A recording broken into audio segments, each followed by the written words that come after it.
Master ఈ bag కొంచెం చూసుకుంటారా? మాస్టరా? ఏ స్కూల్లో చూసారో నన్ను నువ్వు? అదేంటి సార్ అలా ఫీల్ అవుతారు? మాస్టర్ అంటే అదేం బూత్ కాదు మాస్టర్. మళ్ళీ మాస్టరు కోర్టు బెజవాడైతే వినిపిస్తుంది సౌండ్. ఆ చూపేంట్రా?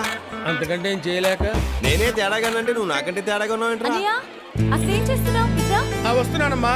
చూడు బాబు. చచ్చే బాబేంటి మాస్టరేనండి సార్, అదేమన్నా భూతా? నువ్వు కొంచెం వంకరగా మాట్లాడుతున్నావు. నేను కొంచెం వంకరే. ఇదిగో బా, ఏదో బ్యాగ్ చూడమన్నారు. నువ్వు నన్ను బావా అన్నావా? రావా అన్నాను. బా అమ్మాయి మా పిన్ని గారు అమ్మాయి. మీరు? ఆ పెద్దమ్మ గారు అబ్బాయి. బ్యాగ్ ఇచ్చేయండి. అక్కర్లేదు, మా లేడీస్ కనిపించారు, నన్ను వదిలే. ఏంటి వదిలేది? వదలను. ఏంటండి బట్టలు మీ దగ్గర పెట్టుకుని ఎక్కడికి వెళ్ళిపోయారు? నువ్వు స్నానం చేసేలోపు గుడివాడ వెళ్ళొద్దామని వెళ్ళానే. గుడివాడ ఎందుకు? ఎన్నిసార్లు చేస్తావు స్నానం? అర్ధరాత్రి 12 గంటలకు దిగవు. మునుగుతావు తేల్తావు, మునుగుతావు తేల్తానే ఉన్నావు. వెళ్ళు.